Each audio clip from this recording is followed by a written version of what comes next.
Hey folks, welcome to Some Podcast. My name is Mark, joined as ever by my co-host and friend Chris. Are we friends? Yeah. Out of obligation now, because 8 years into this, if we weren't, it would be a really tough shift. Oh yeah, horrible time. It'd be a horrible time.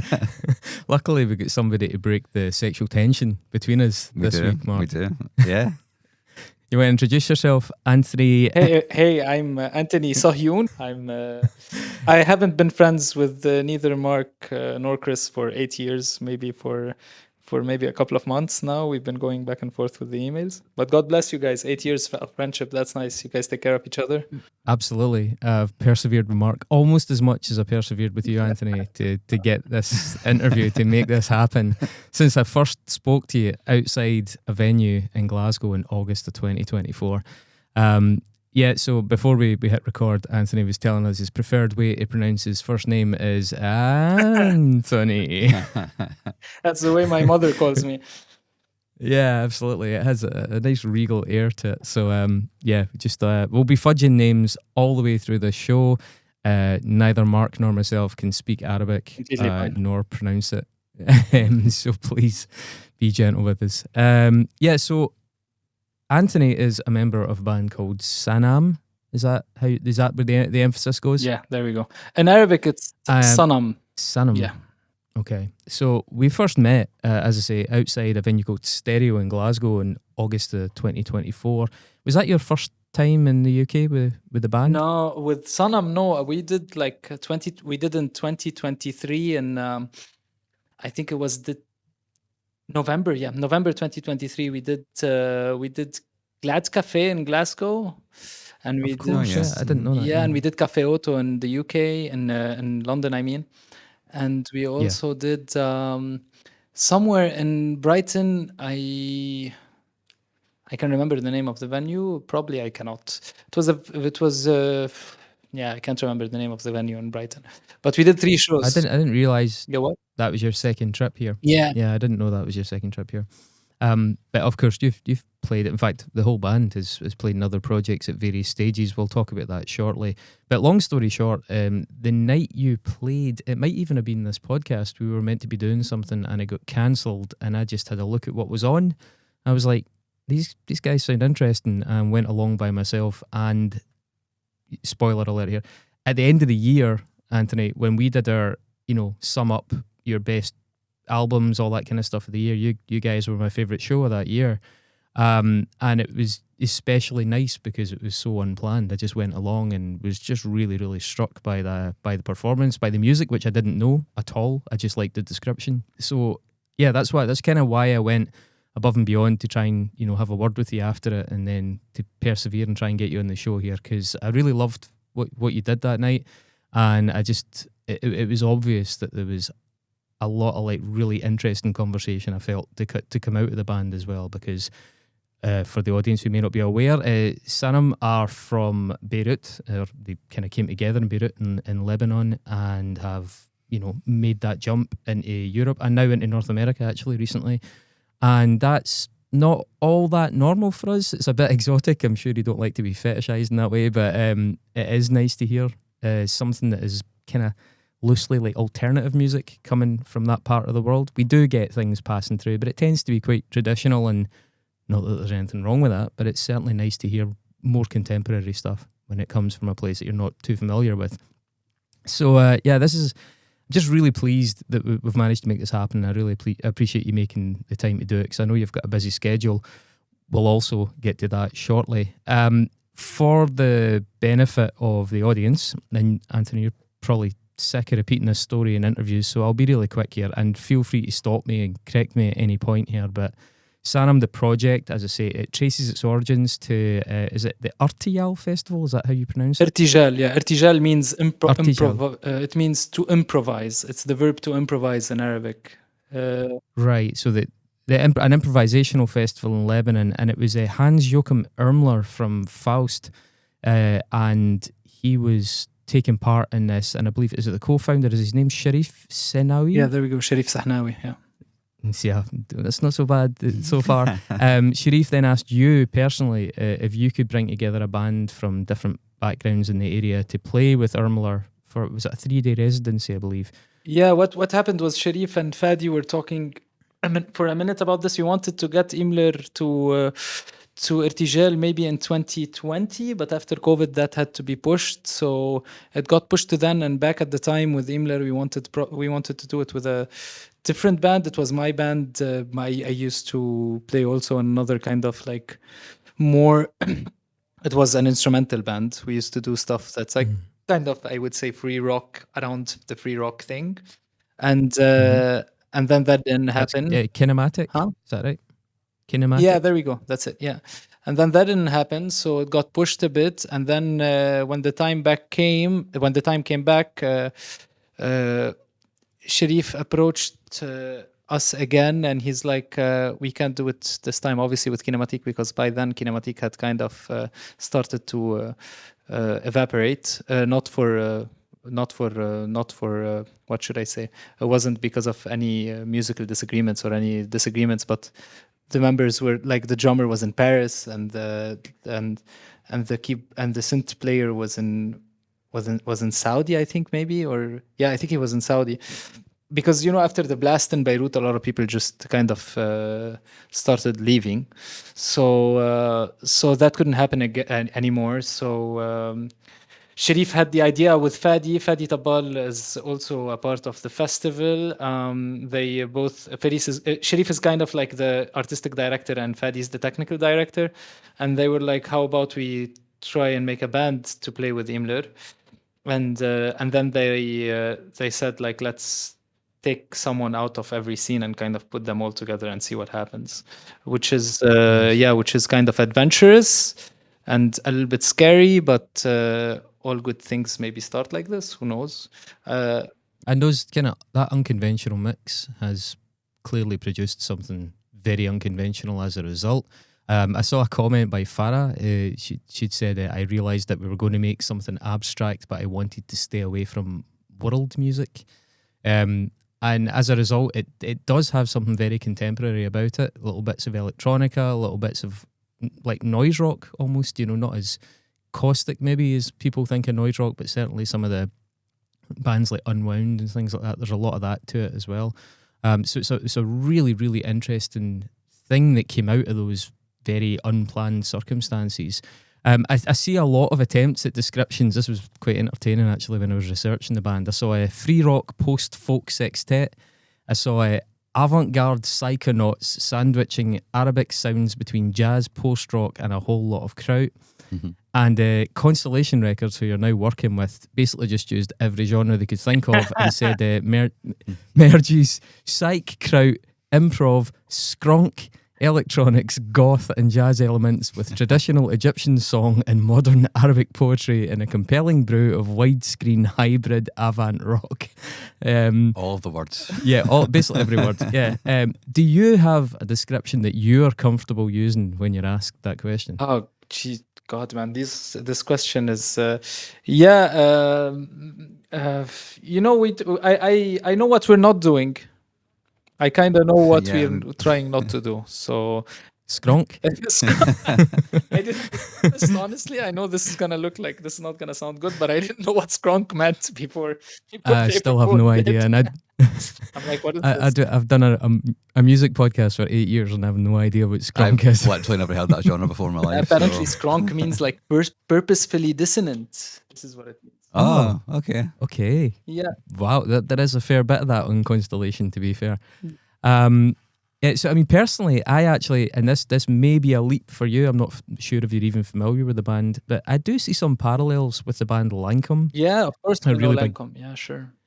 Yeah, okay, good. So the way that they've embraced, ethnic sound, folk sounds, but blended them in with the modern as part of a sort of dark folk resurgence. I don't want to say neo-folk because neo-folk has other connotations, but there is like a contemporary sound of folk music that really has found an audience. And for me, when I saw you, I was really into Lancome at that moment as well. And I was like, this fits really perfectly with this world of people reinterpreting kind of classic sounds in a much more modern context.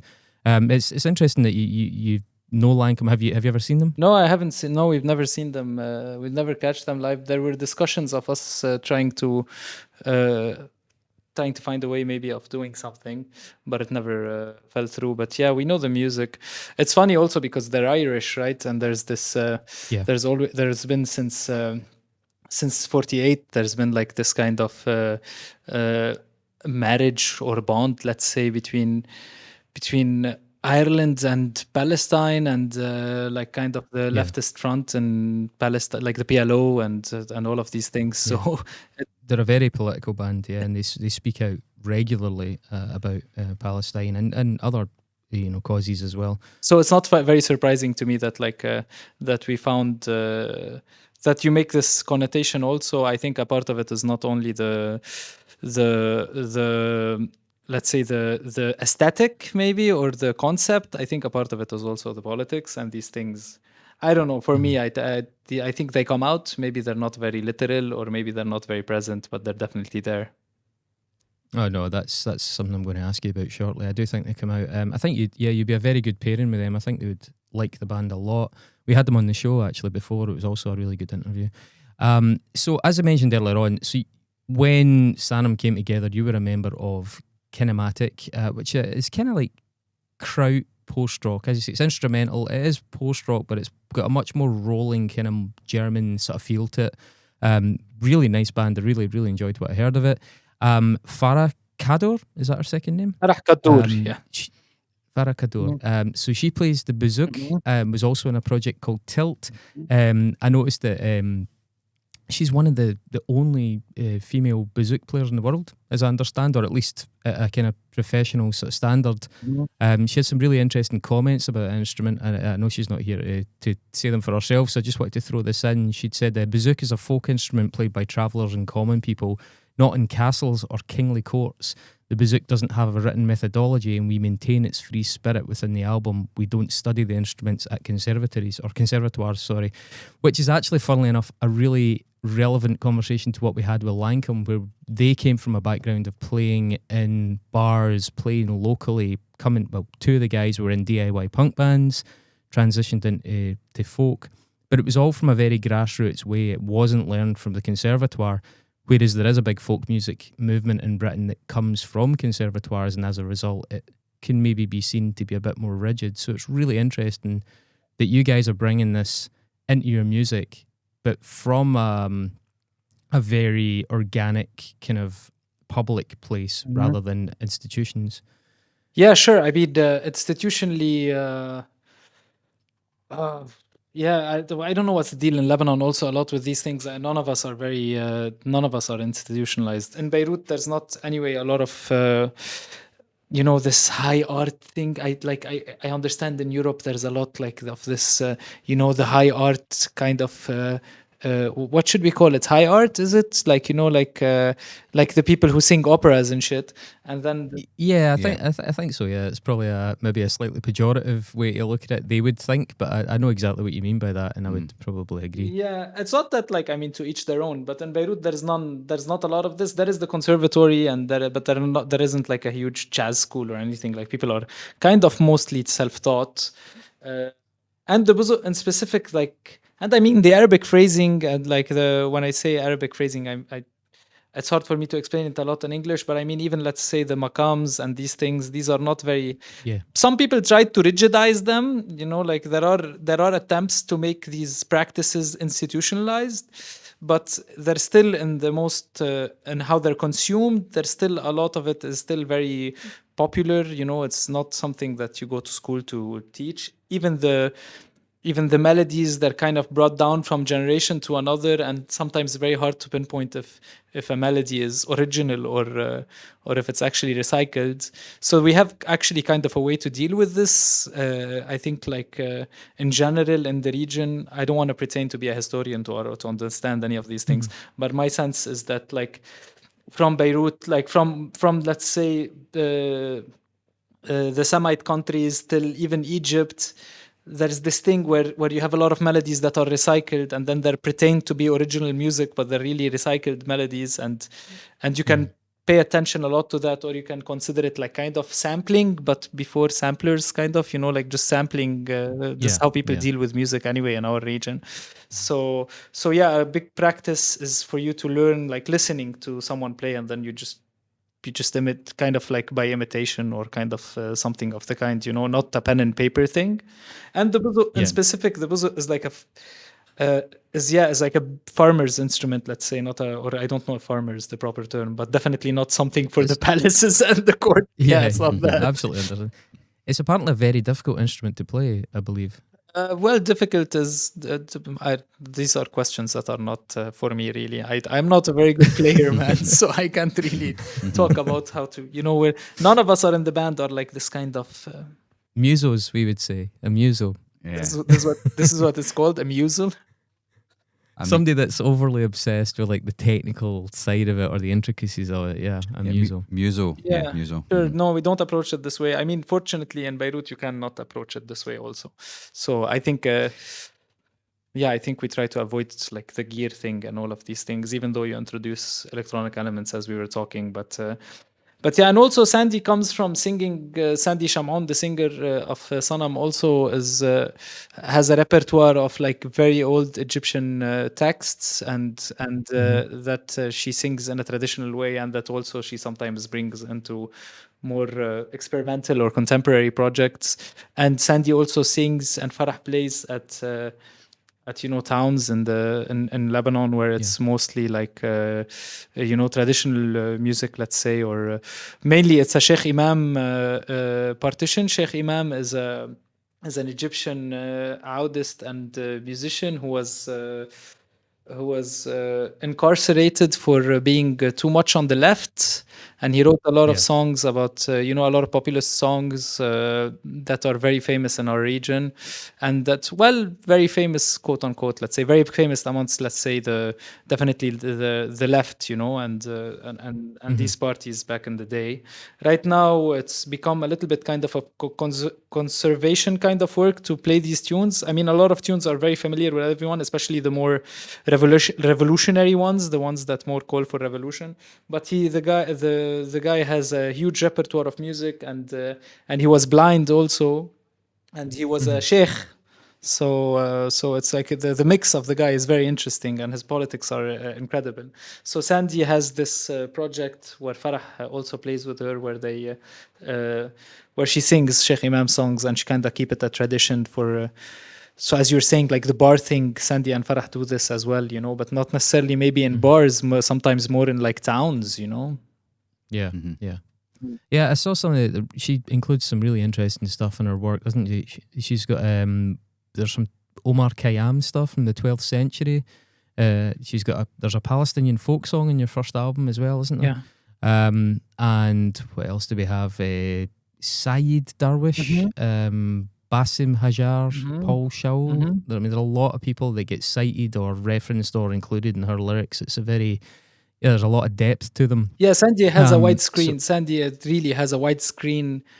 Very few, well, of course, I'm biased, but I don't care.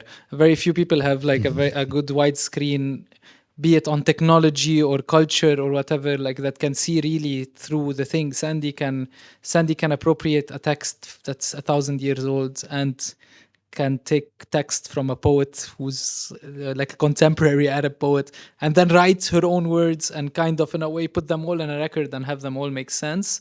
There's this, I think that's a huge part of Sanam really, like is also this, right, to be able to kind of have a widescreen view on your culture, and this comes mainly not only from instrumentation, it comes from the words also, because Sandy plays with this a lot. She knows how to, I don't know what's the word, I don't know if it's collaging or if it's really like appropriating or maybe inappropriate, like putting them out of context, of like sometimes really, really old text and sometimes very contemporary texts, and for us it sounds very coherent, and it's actually refreshing to be able to look at texts that are meant to be digested maybe in a different way, and then kind of consume them in the way that you want to consume them, and not in the way that they were meant to. I mean, I think it's really interesting as well how she's pulling bits from across that region, because I mean, the Levantine people have so much in common. The borders in that area of the world are,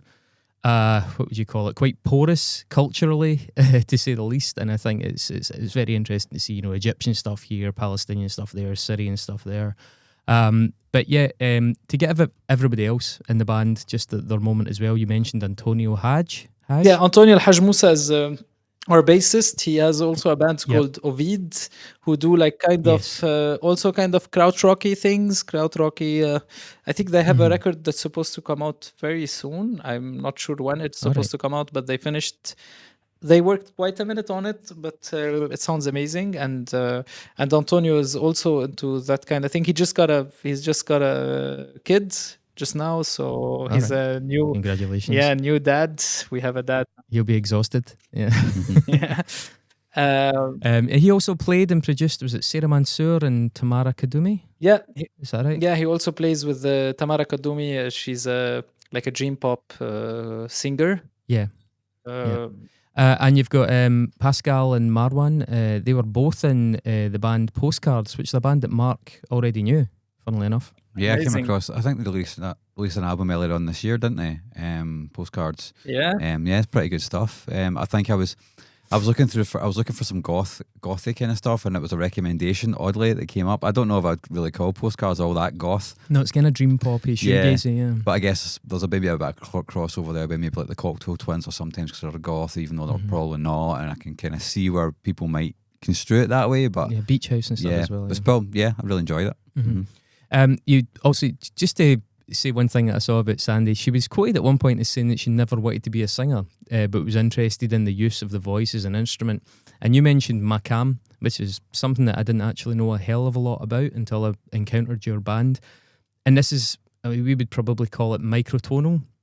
Using, for the audience who aren't aware, that's using different divisions in an octave, actually far more divisions in an octave, which can often make it sound slightly out of tune to us because our ears are not adapted to that. We're used to the kind of what they call the 12-tone temperament. Is it difficult when you're writing to sort of make that microtonal stuff fit with a 12-tone? Because we just work with these 12 notes that either do or don't, match, whereas it's a lot more complicated. And hearing the two overlap with Sandy's vocal being so intricate, but you're using, guitars and things that are divided up by 12 tones. Do you ever... I know that you're not a muso, but is that an extra challenge? No, I mean mainly it boils down to what not to do, not what to do. So if you focus on what not to do, it's a lot easier. If you try to make a quarter tone guitar, then that's tough to make, or because we have some players who kind of bend a little bit to get like that quarter tone. You just do a little bend, but then that becomes kind of fusiony, and this is not something we want to do, right? So this is what I was saying, like, or it becomes kind of world music again, and or sometimes Marwan just tunes the tone, he tunes the string a little bit down. But I mean, for us, it comes naturally. The phrasing. The phrasing comes naturally. So makams are not really scales. You would think they're kind of like scales, but they're not really scales. They're more like modes than scales because you go up in a way and then you go down in a way. So usually in 12-tone systems, it's if you do da da da da da da da, you go down and up the same way. In makams, it's you go up in a way and then you go down another way. So it's not really a scale, but it involves quarter tones. Yeah, it's. For us, it sounds natural, sure, but I mean, I understand because if I listen to like Indian scales, they might sound a little bit weird if I'm playing them, let's say, on a piano. But if you hear someone singing, then it sounds completely normal, right? So a part of it has to do with timbre too. It depends on what kind of instrument you're using. If you force a quarter tone on a guitar, it's going to sound like why, or a quarter tone on a piano, it's going to be like a little bit like this. But when you do it with a bouzuk, it's you kind of don't even notice it at times, So I think it comes with the nature of how these instruments are designed and the history of because an instrument is like a language. It's not like it hasn't been like this all throughout time, right? It develops and it changes, and the version that it is in now is basically what makes it resonate, or whatever, what makes it appropriate for it to play these things for the instrument. But a lot of it comes from that. A lot of it comes from our upbringing, but we don't force it. We don't try to make it quarter tonal. We don't try to not make it quarter tonal. Like if it works, it works. If it does, I do some quarter tones on synthesizers at times. Sometimes I don't. Depends on the tune. Sometimes they work. Sometimes they don't. Like. Yeah, but I have to say, I didn't even notice it for the first while I was listening to the band. It was only when I started trying to analyze the songs in a bit more depth for this that I realized I was like, there's two different systems there, and that the fact that it is so seamless, the fact that it doesn't feel forced and it's not immediately obvious is remarkable. I think you're communicating in a slightly more detailed palette, and it gives you a whole range of options that frankly a lot of people working in the 12-tone system don't have. So let alone for people who are listening who are like, I don't really know what they're talking about, go and listen to it and bear that in mind, because it is really fascinating to hear the two worlds, you know, come together like that and come together so well. Sometimes we like for Can I them just- to also do this, you know, because Yeah, to jar. Yeah, we want. well, that's the jar dissonance, right? That's the skronk. yeah. You know, whenever I think about it, I kind of think about it as like, because I'm Western and I know that 12-note scale, because all the bands that I really enjoy have done that for forever. I always think of anything that's not like that as like the notes in between the notes that I know, if that makes sense. So Yeah. your ear wouldn't naturally gravitate towards it, but it feels like, I don't know, the way I think about it and the way I would describe it is like, it sounds like you're playing notes that are just not quite what you expect, but they're in between. And yeah, that's the way that my first guitar teacher actually explained I think he was showing me a Led Zeppelin thing that showed that's got a bit of like a sort of Eastern feel to it, and he was like, that's like notes in between notes is the way I always thought about it. So yeah. To talk about your first record, just very briefly, and again, correct me on the pronunciation here. So this is going to be tough. Aikatani Malakon, is that right? Aikadani Malakon. Right, okay, it's very hard to pronounce. We are working on making our music easily pronounceable. No, I'm joking. We're not. Yeah, don't do that. The fault is with us. It's not you. Definitely. So you recorded the whole thing entirely live, no overdubs, which, having listened to it before I knew that, is astonishing. It's brilliantly recorded and mixed, but the performance, with knowing that there's nothing overdubbed, is astonishing. It really is. To do that, you did this. This is what you were already the collective, but you took up residence at a house in Saki Rishmai. Yeah. And just worked on this. Was it 10 days or something? Mm-hmm. You did it. One thing that really struck me about that record, and especially because it's done live, is ironically for a band, silence plays a huge part in the music of Sanam, doesn't it? Yeah, first off, Chris, man, thanks so much for all the praise. But I'm embarrassed a little bit. Thank you for the praise, man. I wouldn't have persevered for that many months to get you on, man, if I didn't have a bit of praise. And thank you for waiting for me so long to get this. I travel tomorrow, by the way. Tomorrow we pick up the tour again. I know. So I know. Excited. We're going to talk about that very shortly. Yeah, but thanks for the praise, man. So the record, the first one, I didn't want to make it in a studio because we're quite a bit. The studios in Beirut are tiny, and we're 6. I mean, we could fit in a studio, but then it's going to be cramped, and we all have a lot of schedules. And we realized very early on that if we do not stay together all the time, we're not going to make it work. So this is why we're like, we take a house like in the middle of nowhere. We can't even go any, like kind of trap ourselves in this house. Yes. And I've done the exact same thing myself, so I know exactly what you're talking about. Right, yeah. Exactly. With our age, right? I mean, we're no longer in our 20s, so everyone has a million things to do and dogs to walk, and so so it made more sense for us to do this. And I set up the recording space with minimal miking. I think I had like 12 microphones or something. We were like, we're not gonna worry too much about how we're gonna mic it, or how we just make sure to kind of print it, and then we see how it comes out. It really doesn't sound like that, honestly, Anthony. It sounds like you've mic'd it. I mean, that is some Albini level micing that you've done there, because it sounds excellent. It's not me, man. It's Radwan. I'll get to Radwan in a bit, but Radwan is the mixing engineer and the person who produced our second record. But anyway, yeah, Hotel to Tango Radwan, isn't it? Yeah. So we said, like, let's just do. The idea was like, let's just make it in a way that I click a button and then we play, and then I click a button, right? Not more so than this, so we can just be in the moment and focus on the music and not focus too much on the recording. But I mean, I have to say also, the musicians were not what was it? Musers? What was the term? Muso. Musos. Muso- Yeah, musos. We're not that, but I mean, Pascal's been a drummer since he was 15 or something, man. He's been drumming for so long, and Pascal has such a good ear. So Pascal can tune a drum, can tune the shittiest kit and make it sound like he has very good ears. And drummers usually don't operate the way he operates. He operates very tonally and texturally, and he has very specific, like very very special boy. This guy, so he knows how to make a shit drum sounds good. He makes how to I know how to make a room sound okay. So we went into the place. I knew that this is the room we wanted to record in. I knew how to make the room kind of sound okay. But then, yeah, it was just that. It was just one mic per, sometimes like a couple of like maybe 4 microphones on the drums. Sandy was singing with us as we're recording, so not even vocal overdubs. So if I show you the sessions and you listen to the vocal, you listen to Sandy's voice, there's the whole band, and then there's Sandy and their microphone. But getting to it, my thing was like, let's worry about like getting good takes, and then we let Radwan worry about making it sound good. And honestly, it's a blessing that we get to do this, and it's very nice of Radwan also to believe so much in us that he let me do this. So because it was a nightmare for him to mix, he put quite a bit of work on it for it to sound the way it does. And Hiba also, the mastering engineer, Hiba Al-Qadri, also put quite a bit of work for it to sound.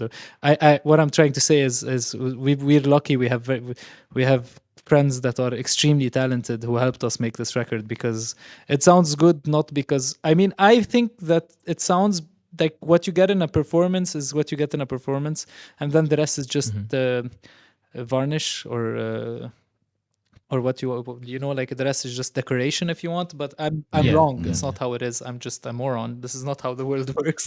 The world works is lots of hours of mixing and lots of hours of like for it to sound good, Yeah. But there's a lot of love and attention in that record. There's a lot of beautiful space that's been made in the record itself, and it's clearly a team effort of an album. It's not just a band. It's a whole group of people coming together and kind of working at their. And we know when not peak. to play, right? You were talking about silence. I think we've been blessed in knowing when not to play. Like we don't. I think we're 6, and we understand that we need to not always be 6 in a piece, right? You need to. Yeah. And that the silence part for sure. Everyone's very very very aware of if they have nothing to say, that don't really, then just leave space, and if you have something to say, then say it, kind of thing. So you mentioned going to Cafe Auto. There's a live record from Cafe Auto if people want to hear the band in its kind of most naked kind of form. Great record, great performance. The recent record that came out this year, and it, again, help me with the pronunciation here, Samatu Sotan. Yeah, that's easy. Yeah, that one's easier. There's a somewhere. It's Samatu Sotan, but Samatu Sotan works also. Okay, so this means I heard a voice. Is that correct? As a translation. So you recorded this across 3 locations: Beirut, Byblos, and Paris. Some of the audience might have heard of that place. At a place called La Frette Studios. Now that was used for Nick Cave did Skeleton Tree there, I think. Arctic Monkeys did that Tranquility Base Hotel and Casino there. Idols did their Ultra Mono album there. Fontaine's DC did Romance. So it's a studio that's kind of on the up. How did you find the experience of recording in Paris? I mean, it must have been quite different for a start from the first album. Yeah, sure. Yeah, of course. First off, also not only being in Paris, we had Radwan with us this time around. It wasn't, I wasn't recording it myself, Radwan was producing and recording, so that's a huge difference. All across, he was with us in Byblos as well. So that makes, because now you have first of all, you have an extra person in the room, so that completely changes the vibe for the better. And I mean, the first record also, we were kind of inventing the band. So there's always like this kind of naivety, if you want, or this kind of innocence that comes with inventing a band. The second record, now you have some kind of you have to know what you're doing. You have to know what you know. There's a different challenge. I don't know what to call it, but there's a different challenge. Well, there's expectations at that point. People know what you kind of sound like, and you have to live up to what you achieved the first time. First time you didn't have anything to live up to. There's that also, yeah. But Paris, yeah, I mean, for sure, La Frette is a proper place. So, I mean, Radwan wanted to do a hi-fi thing, and it was his call. He's like, let's do it more hi-fi this time, and Hiba also. And we're like, yeah, I mean, if you guys want us to do it more hi-fi, we'll try. It was very nice, honestly. La Frette was very, very nice. Olivier, the guy who owns the studio, is a sweetheart, complete sweetheart. And the people who work there, Anthony and Eli, were very, very nice, like very nice to be around. We were in a bit of a crunch because we had like 10 days off in a tour, or maybe 6-7 days off, I think, even. And we were like, let's record the record in the 6 days off of a tour, because we are smart like this. So that was a little bit of that was interesting. I don't know how Sandy pulled it off, but Sandy is an incredible singer, so she could pull it off. I have only good memories, honestly, about the place, about how it all went. It was nice to be able to have a little bit of distance from them and then mix them and just do a different thing, because a part of the record was done in Byblos. We did like a bunch of tracks in Byblos, and then we did a bunch of other tracks in Tripoli, in Paris, sorry. And then we were like, let's see how a record could be made. There are still some tracks that never made the cut, a bunch of them that are still somewhere. Interesting. Yeah, that we're still also quite excited about. I guess we have a format that allows us to record a lot of music and then to choose. And I like this. We all like this, actually. Like, even on the first record, there are a bunch of stuff that never made the cut that are still somewhere. We like operating in this way. We like being quick and not too anal, or not too, you know. Yeah. And if the energy is good, the energy is good. Nothing really beats that for us, you know. If if you feel like the energy is good, really, it's that you have a take.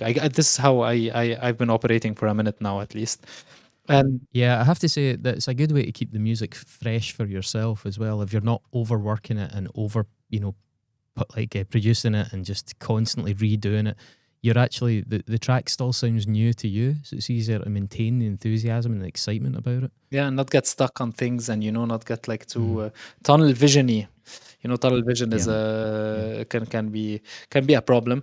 Alhamdulillah, it wasn't for us. And I mean, again, we're lucky. We got to work with other than Radwan, we got so much interest. We got a good interest from from a very good studio, that they were very happy to.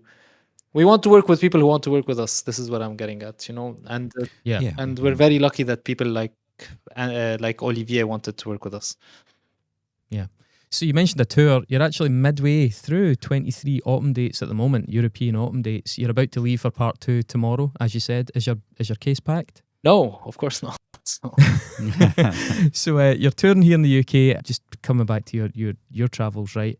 In the West more generally, I think that's fair to say, is jumping in a van and driving city to city. And please excuse the ignorance here, but this is more of a kind of cultural question. What does a tour look like when you're based in the Middle East? Where the cultural conservatism maybe, and the stability of nearby countries, and even just city to city, can vary so wildly. Like, how does a tour go in the Middle East? Do you just jump in a van and drive to a show, or is it completely different? And also, how do you tour when the fuel is so expensive as it is in Lebanon right now, for example? We don't tour in the Middle East. In Lebanon, we don't tour because we live in an island. Like, Lebanon is surrounded by a country that's been at war for 15 years now, Syria, right? Like, well, the war is now over for the past what's been like 6 months now that the war has been over in Syria. But it's not very easy for us to go into Syria, and there's not a lot of shows that happen in Syria anyway. Not a lot of interest for us to be in Syria. Like, there's no interest. There's maybe some interest in Jordan, but going to Jordan, you have to take a plane. You can't go by car because the border with Syria was kind of very. It wasn't closed, but it wasn't easy to go in, especially for Lebanese people. They wouldn't let you in quickly. And then on the south, we have like I don't know what to call what we have on the south. But yeah, I think we've heard about it. Yeah, yeah. So basically, we kind of operate like as if we're on an island. The shows that we do we do like Saida. Saida is the south, and then we do Beirut. Beirut is in the middle of Lebanon. Lebanon is like this. You have Saida here, you have Beirut here, and you have Tripoli here. And these are the 3 cities that you kind of do. Beirut is also a very tiny place. It's 200 kilometers, the coast, so it's super tiny. So you never really, you drive to the show in a couple of cars when you have a show. We don't play a lot of shows as Sanam in Lebanon. We do maybe a show a year. or maybe a show every 2 years, Okay. like you would do in any other city, I would imagine. But you treat Lebanon kind of a city. I mean, we do a show in Beirut and maybe a show in Tripoli or maybe a show in Saida. Right now, shows in Saida maybe is not very interesting for us to do because they have different things to worry about in Saida, i.e. the bombings and all of these things. Yeah. So you kind of operate around these. Usually, how you do a show in Lebanon, you operate around trying to figure out if the timing will be good. You can never figure out if that will be good or not. A lot of times, you do a show and then something happens, so no one shows up. So you just do the show or whatever.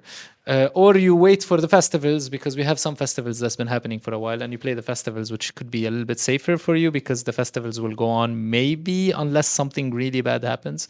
So at least for a format like us, it's like this. But you have a lot of also musicians who work day to day. We also have like day to day musicians in Beirut also that work, that hustle every night, that go every night to a bar or to whatever and play music every other day or every night. And either the jazz crowd or the more traditional, let's say traditional music crowd that does this.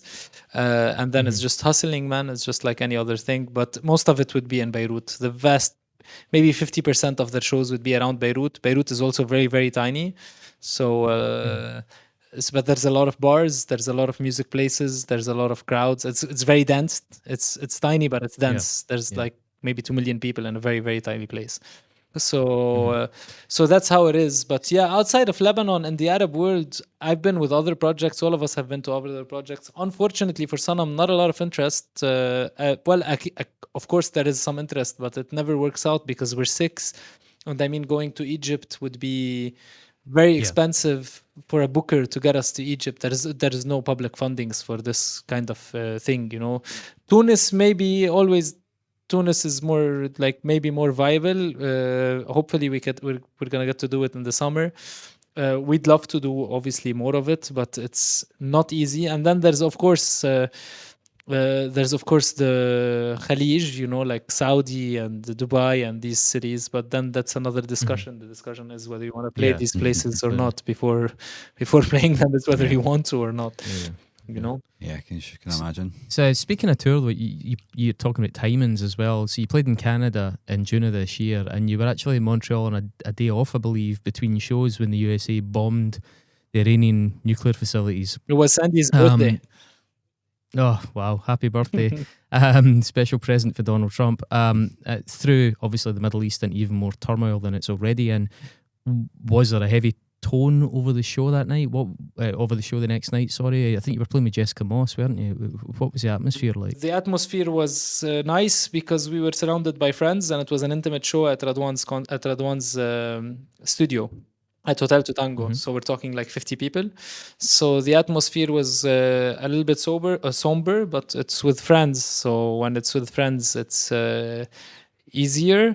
It's always tougher to be outside of the country when stuff like this happens than to be inside the country. So, but to be honest, the toughest part was when the pagers happened. The pagers attack happened. We were on tour also. Yeah. We were in Italy when that happened, and that was a little bit. It's anxiety driving. You worry about your parents, man. You worry about the people who are at home. When you're at home, you don't really worry. When we're here, it's not that worrisome. And I don't know why it's funny for me, but it is kind of funny that when you're abroad, you're worried. When you're in Lebanon, you're not worried.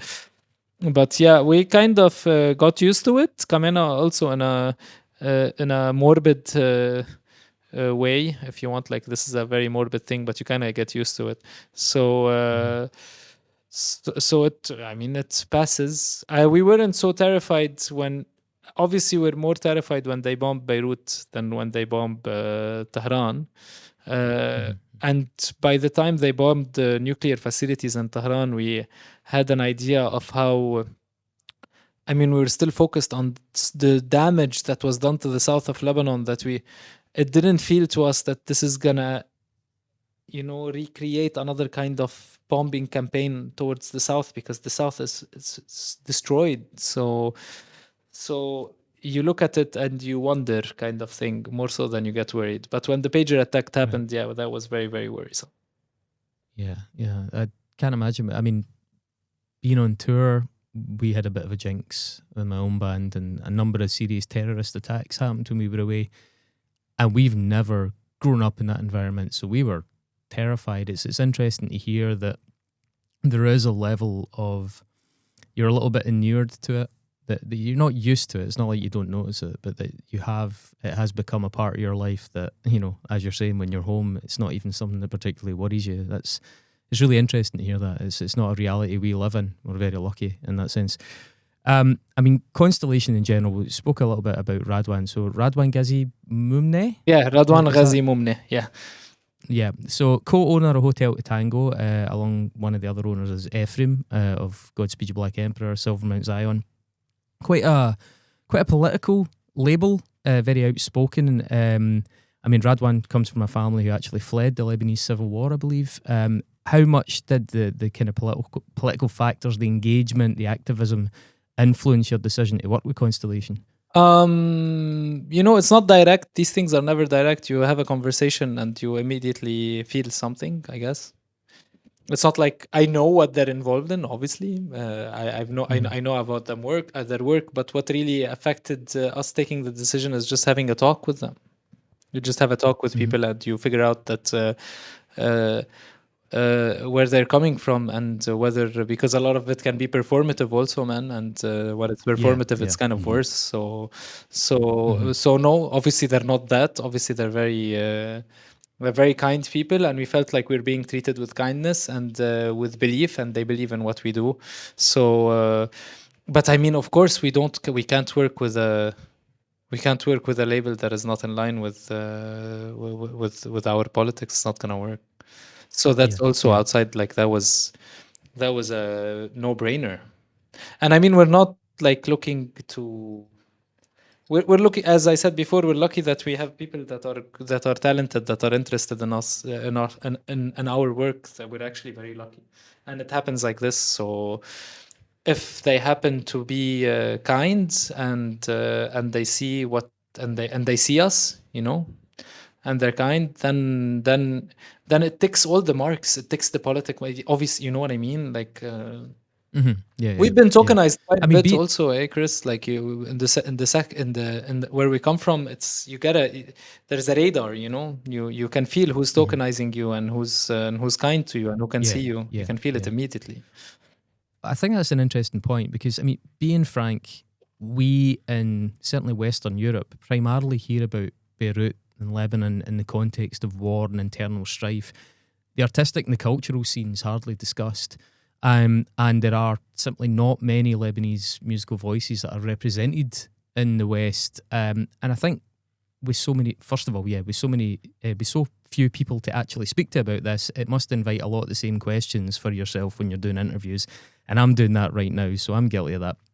But I would suggest that hearing Sanam, both musically and in conversation as we are just now, I think it's really important for Westerners, because when a country is almost fetishized for its turmoil, we perhaps need reminded that Lebanon is diverse and that its people are, they have diverse opinions, that they like many of the same things that we do, they experience remarkably similar everyday emotions. And I think clearly the band didn't ask for this job, but do you find yourselves or see yourselves as cultural ambassadors of some, level, for better or worse, or would you reject that role? You don't want that sort of responsibility? No, I can't say that we want to represent the whole population in some way. I mean, I'm happy to archive some of the songs that we archive, like this in this sense, yeah, sure, in the archival sense for sure.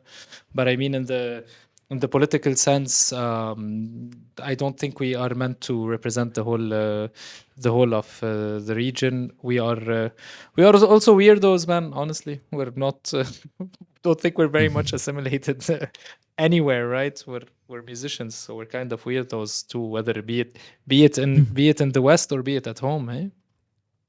Yeah, you're a window for a lot of people, though. I mean, you're a window for me. It's informative reading about the band and getting context that's a lot more nuanced than the war pictures, or the cues or the explosions. It's important, I think, to have countries fleshed out in more of a 3D image of these people rather than just plight.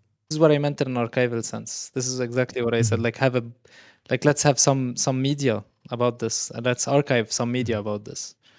And then Yeah, I'm really. One thing I'm really sad about that came up in a bit of a tangent when I was reading about you is that we'd never been made aware of the kick queen. This Malak Alayoui, is that right?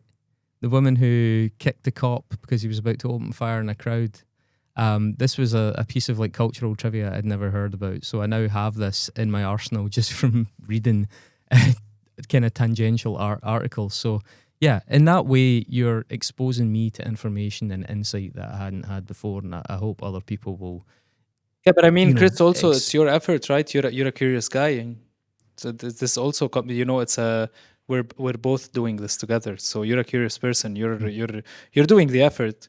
I don't expect everyone to do the effort, and I think what's expected of me is a part of it is, unfortunately, still I'm an entertainer, and a part of it is to make good music and throw a good show.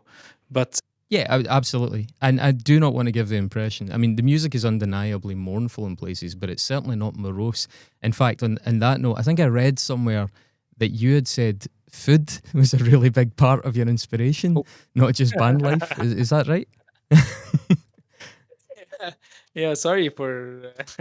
It's funny that I like how the tone of the conversation shifts, but yeah, we have a chef with us. Pascal is like a chef, a trained chef, Oh wow! and we are obsessed with food. So you can imagine the kind of pain we go through when we come to the UK. Yeah. Apologies in advance. You do just need a good tour guide though, because there is great food, especially in Scotland. It's not what you'll typically be given. Yo, to be That's fair, the problem. Kim has always like the person who we work with in Glasgow. Kim has always been great with her recommendations. To be fair, Glasgow has been the best part. But I mean, we're obsessed with this. We worry more about what we're eating than sound check at times. Yeah, it's a bit nuts, but I mean, it's what you can control, kind of thing. I think a part of it is honestly now to shift back the tone into something like more morose. I think it's like a traumatic response to whatever, like it kind of that you get so attached to having like, a healthy meal and eating the food that and you miss it a lot. I'm constantly thinking like this is what brings me back home the most. I don't know if it's the same for you guys when you're abroad, but for us it's because what we do is we cook ourselves, and we have like a system where we cook during sound check. The people who are not sound checking, they're cooking, so we have lunch next day, whatever they cooked in the kitchen of the venue. This is what we do, and then we store the food. Like we try to make cold meals and we store them, and then we have them the next day. And that's the thing that brings us closest to home. And I mean, yeah, traveling is a lot of fun and adventure and all of this, but it gets kind of homesick, man, especially when your country is fucked. So I. Well, I have to say, one of the reputations that Lebanon has, and this is with somebody who's never been there, is that it's famed for the amount of pride that the people take in their hospitality. So I can imagine that eating together is a very, very prominent part of that culture. It's actually not as big a part of our culture. It really isn't.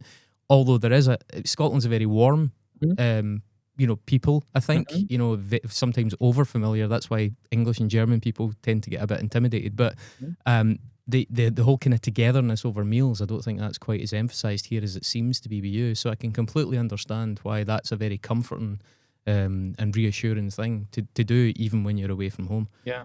And I have to say, like, this is not to blow your steam or because you guys are interviewing us or anything, but Scotland is not for us. It's not the UK. It's something else, honestly, for me and for the rest of the band. You're saying all the right things. Yeah. And talking about reputations and sort of like perceptions of Lebanon.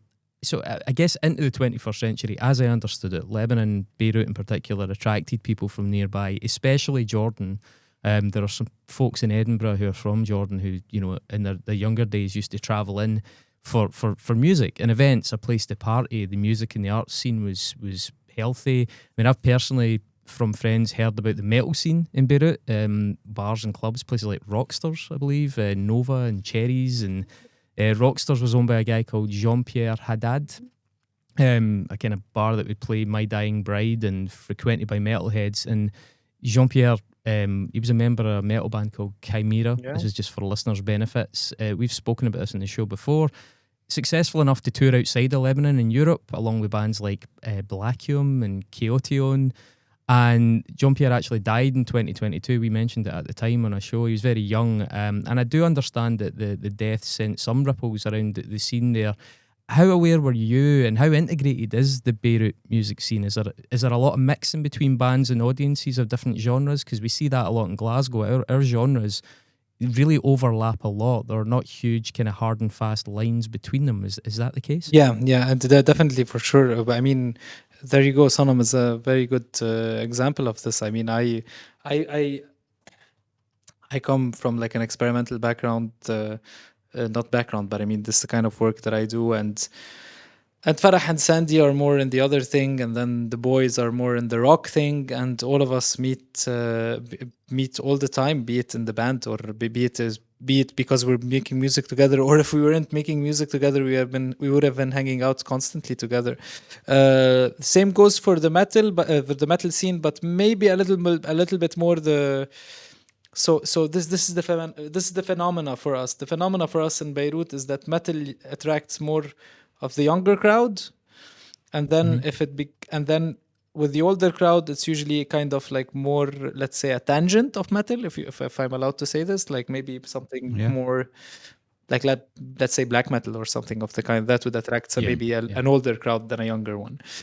So the younger bands, which there are plenty of younger metal bands, they're still doing their thing and figuring out their thing. But I mean, as soon as you get into the thrash metal or punk, then we're hanging out all together. Then it gets back to this thing where the ravers and the ambient kids and the experimental kids and the tangent of rock kids and the tangent of metal kids and Arabic kids, like we kind of all hang, and even the jazz kids, we kind of all hang out together, and we kind of all work together, and there's a lot of inbreeding, and it's nice, and there's not a lot of.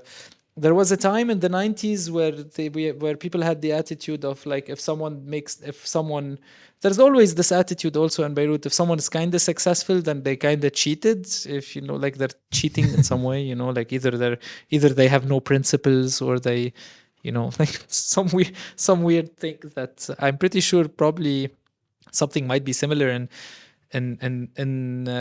I know something is similar in Ireland, because I have Irish friends who would say the same, let's say, for Fontaine. It's very relatable. Yeah. We have a thing about, I think the culture here is that people don't get what we call too big for their boots. So your family will always bring you back down to earth if you're being successful. And as a result, there's a more of an attitude here. This is according to people who are quite famous, I believe. I think Scarlett Johansson spoke about this once, about feeling very normal in Glasgow, because people don't want to treat you too differently, because they don't want you to think you're better than them. So yeah, I think there's something similar going on there, where it keeps people much more on a par. There's less of a celebration of celebrity, if you know what I mean. Yeah, which is good in some extent, and it's bad in another extent, because sometimes they celebrate a lot, like the business techno thing has its own thing in Beirut, like the dance music is divided in between, like the traditional dance stuff, which is fun, and then the ravers thing, which is also fun, and then you have the business techno thing, which is like Jesus. So not that. That's interesting, because Beirut was really famous for its techno scene, especially in that area. I mean, there was a place. Was it called the Grand Factory Club? That's quite celebrated. There was a documentary on the BBC about that over here, and I know that they experienced a lot of trouble in recent years. They were relying on generators, and they had a constant struggle with things like water and trash, and with the problems with infrastructure. I mean, Beirut obviously was referred to as the Paris of the Middle East for a long time, but in a lot of ways, especially the techno scene, it felt a bit more like Berlin. But see the influx of people that used to attract. I was talking about them coming from Jordan. Is that still there, or has it waned in the decline? Oh, it's still there. No, it's still there. It waned, and then it transformed. Things transform, but the business techno thing is still there. There's still people find money in this country. I don't get it, like people just make money out of thin air. So no, it's still very big. It's good and bad, if you want my opinion. It's good because of the touristy thing, right? And because it brings in people. And I mean, you have to keep in mind that there is no rave culture in Jordan whatsoever. They don't. These kids. Yeah. It's much more conservative, isn't Yeah, it? these kids are not. They're not exposed to this at all, completely. So yeah, of course, Beirut to them is, I guess, like a kind of haven in that sense. Now Saudi has been like very pushing this kind of thing, but I mean, you can't push these things. These things have to, for me, the way I see it, these scenes have to grow organically. Even if you have millions and you pump millions into like a scene, it's not really a scene. It's just these massive stages that are supposed to like I don't know what it is. It's odd. Like you can Google it and you tell me what it is. If you find meaning in it, I don't find meaning in it.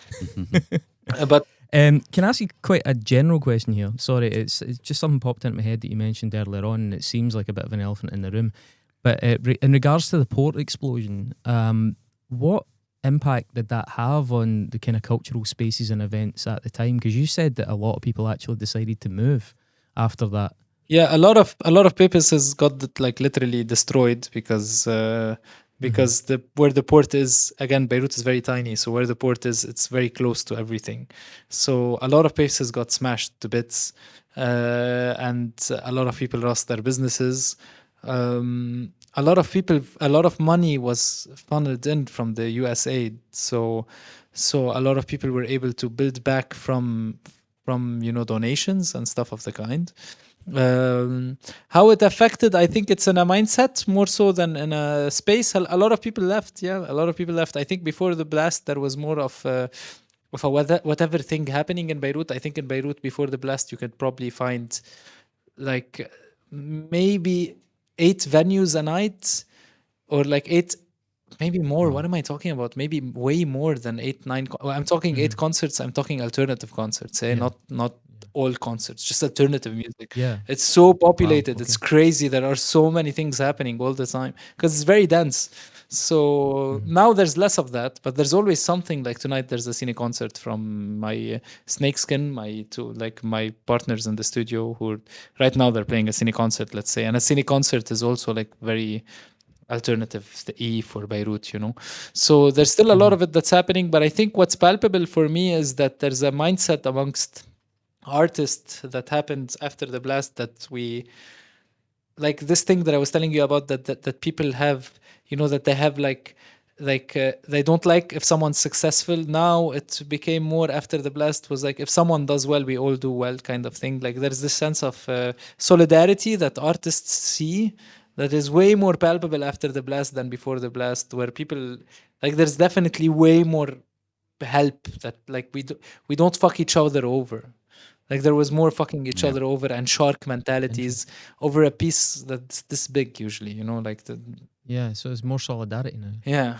Now this decompressed a lot for the worst reasons, but I mean we're glad it decompressed a bit because there was a lot of like competition is good and it's bad, and it was more focused on the bad in Beirut, and I feel now like it's good. Like now I feel like if someone puts a good record, pushes everyone to put out a good record, doesn't push poison and spite and things like that like it used to 15 years ago. Because I mean we had a huge band from Beirut. I don't know if you've heard of them, Mashru'a Layla.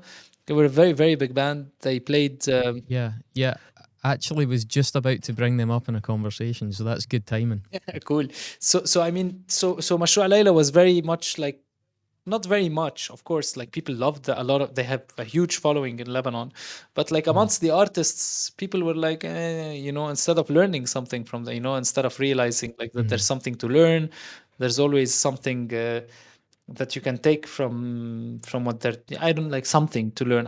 They're my friends, so obviously I wasn't a part of the bitter crowd. Should we call it the bitter crowd? Maybe the bitter crowd is the term. Yeah, better crowd, yeah. But you don't have, so let's say you don't have much of this anymore. There's still always people are going to be bitter all the time, but after the blast, it decompressed a lot.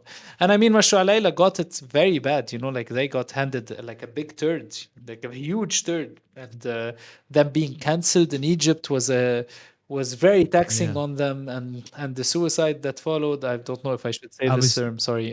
No, that's fine. So I was actually going to bring that. So I wanted to ask you a little bit about the cultural shift. So Mashru Alayla, Lebanese kind of indie pop group with an openly gay singer, Hamid Sino. Is it Sino? Yeah. Sino? Yeah, that's it. Yeah.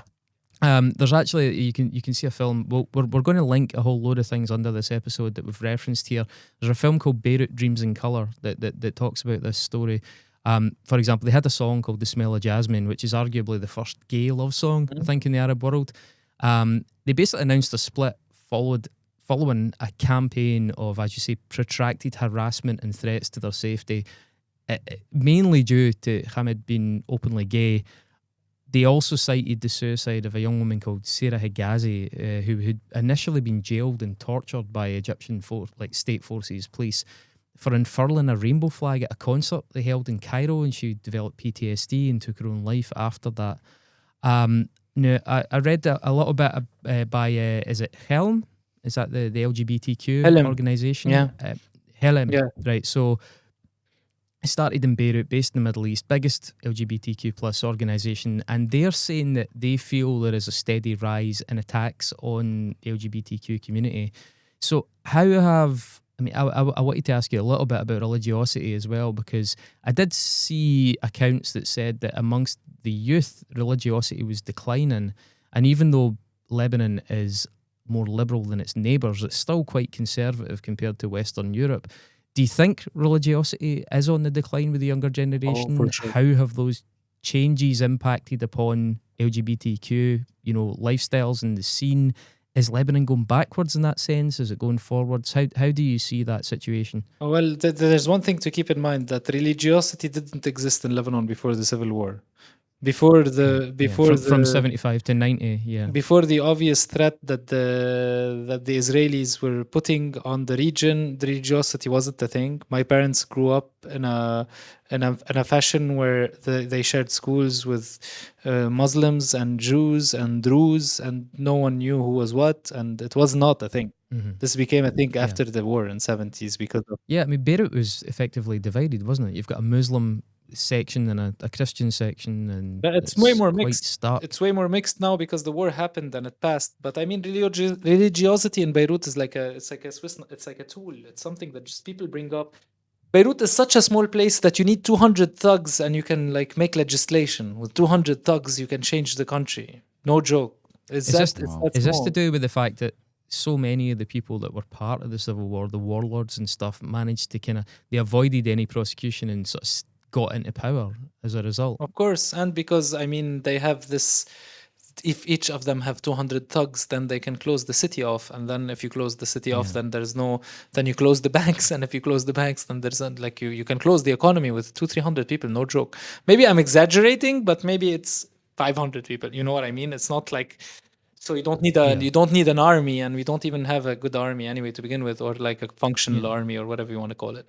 But and ultimately, these people are not capable politicians in terms of being able to actually operate a society. So therefore, by 2019, things are in such a bad state. Just for folks listening to this show that aren't maybe completely up to date on this kind of stuff.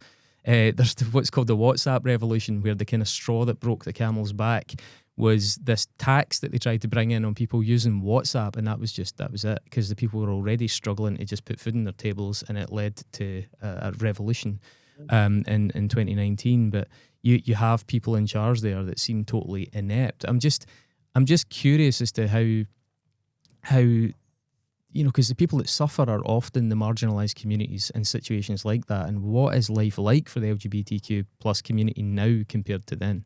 Is it getting any better, or is it getting harder? Well, it depends. I mean, we have drag shows, so there is the presence of that, which for me is a good thing. But at the same time, we have like an insurgence in something called the Jnud al-Rab, which means the soldiers of God, which is like a hyper right-wing macho men who are like probably all like closeted anyway, and they're very, very homophobic that work against this without like any without any legislation. They do it just from because it's a thugs thing. Beirut is a thugs thing. In law, you're not allowed. Homosexual marriage is not allowed by law. But I mean, if you were to talk about it culturally, my parents who are in their 70s have gay friends, and my parents are conservative. So the way I see it is that, of course, there is prosecution. I'm not taking away any of the struggles, but the thing is, these things are cards that are played politically. Like it's something that they bring up right now to either pass some kind of legislation or to make turmoil on a specific thing. But I have a feeling that it's a wave thing.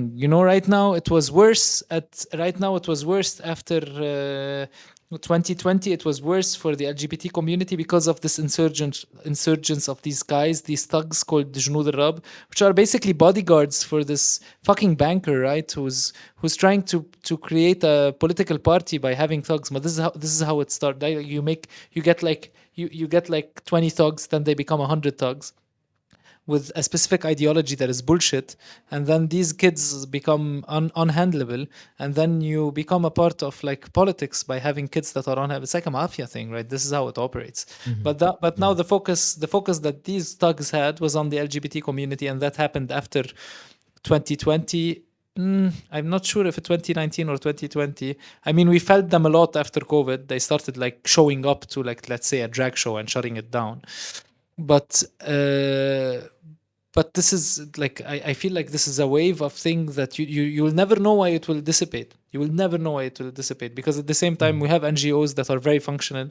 We have NGOs that have been working for a minute now, that have systems and that have networks and that can get shit done, and it's hard to say if it's better or worse, but it's definitely always doing this, and then 5 years people don't pay attention to it, and then 5 years it gets a lot worse. But for me, I'm a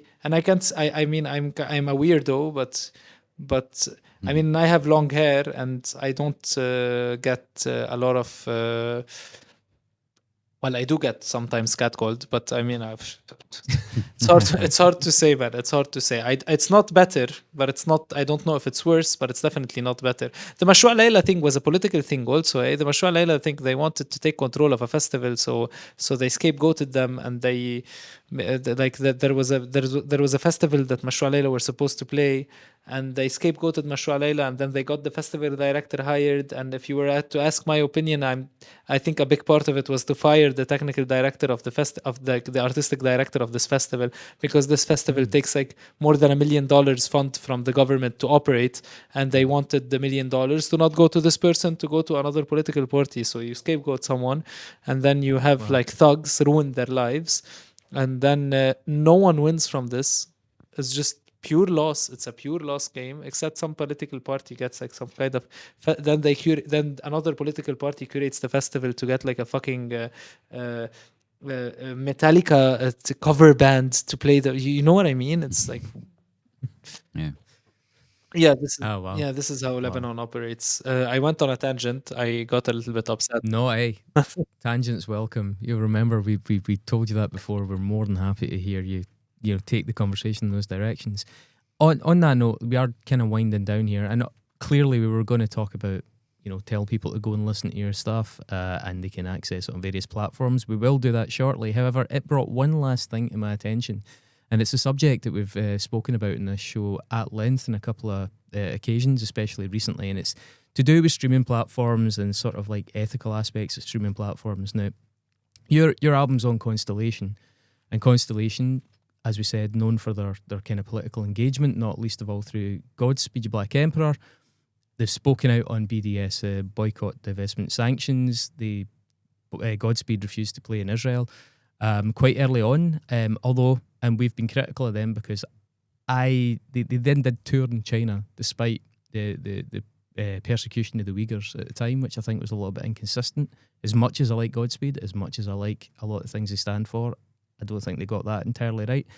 But the point is, Godspeed removed their content from Spotify following the controversy around Daniel Ek's investment in tech. military tech, sorry.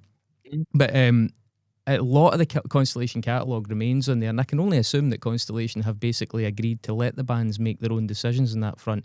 Mark and I are kind of on the record here as thinking that so many of the tech platforms are so problematic that actually just making a stance against one is, as you put it earlier on, it's maybe slightly, it's posture and it doesn't seem entirely sincere. Your stuff can be found on Spotify. I personally have no issue with that. I'm just curious about what are your thoughts about it, given the political content of the music and, you know, the implications of Daniel Ek and things like that. How did you guys have that conversation with each other, and did you have a conversation with the label about that at all? Of course, yeah, of course. This is a constant conversation. The thing is, I think we should. I have an opinion that is a little bit radical on this, so I want to take them off all of the platforms. I want to take all of my music off all of the platforms, not only. Right, yeah. But that does feel more consistent. I'll be honest. I think your stance in that, whilst it is radical, this is what we spoke about in that other show, was that so many of the platforms, I mean, we went into some depth as to the ownership. Mark, maybe you can sort of divulge that a bit better than I can. Yeah. I mean, essentially, the way that we kind of put it when we were doing that episode is that there is no equitable streaming service. There is no way that artists are getting paid fairly and getting compensation in any streaming service, regardless, because the model of it is fundamentally broken, right? So I do agree with what you're saying there, Chris. But right? also where they're investing their money. So it's not just Spotify that are guilty of developing military tech. Oh yes, yeah. So like obviously. Well, I say obviously, if you listen to the episode, it's obvious. But if you haven't, then Google heavily invested in military tech and are responsible for like the AI software that's been used by Israeli military to bomb people using drones, using AI. And Meta are also been implicated because of their partnership with Andrew, who are owned by Palmer Luckey, who used to be a member of Meta when they bought Oculus, and that's a military company that is supplying multiple governments like weapons. So yeah, so it's not a clean cut thing. So I guess the point being, Anthony, that your stance does almost makes more sense to me, really, as a philosophy, because if you come off one, what's the argument that's keeping you on the other? There's one called Anghami. To be fair, I'm not being paid to market them, but there's an Arab platform called Anghami that's been running for quite a minute now. That seems to be the cleanest. You can look them up also. I'm not sure if they are, but I know some kids who work there, and they seem to be like the cleanest. But I mean. Yeah, so the thing is, okay, what are we hoping to achieve? If we're hoping to achieve, this is the question that I get at. What are we hoping to achieve in this? We're hoping to achieve me sleeping comfortably on my bed. A clean conscience. Yeah, it's not good enough for me. The clean conscious thing is not good enough for me. So I think we need to do more. Personally, I think it needs to be like a. Well, I don't want to talk too much about this, but like because this is what Constellation are also doing. I think the thing is to like organize enough and talk about it enough so enough people go out. So let's say, for example, right now Sanam goes out of Spotify and all of these platforms. We will reach maybe a couple of thousand of people with this news, and we will be probably the news will just dissipate without any consequence. What I think is admirable from the Godspeed perspective is that they made. You guys are nerds and I'm a nerd, so we know about this. A lot of people don't know about this. So there's the awareness part also. Guilty. That like for example, this is a very good and weird example. My sister took off Spotify after reading this. I didn't even know my sister has Spotify. I've never had any of these platforms. I'm an old school guy. I have records and I steal records.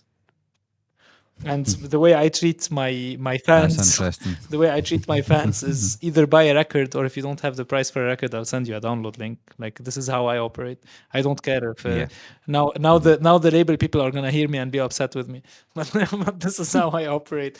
I'd rather people steal the very, very controversial view also, but I'd rather people steal the music than stream it. This is my personal perspective. Because if they steal it, no one makes money. If they stream it, then some fucking asshole makes money, but it's not the band, it's not the label. it's people like Daniel Ackman and like the military industrial complex that's making money. So what I would say is just steal the music. But again, these are controversial reviews. Buy the records or steal the music. Or like Bandcamp is great, obviously. I mean, thank fucking God for Bandcamp. But yeah, I think this is the one that we would be pointing people to when we're going to link your music.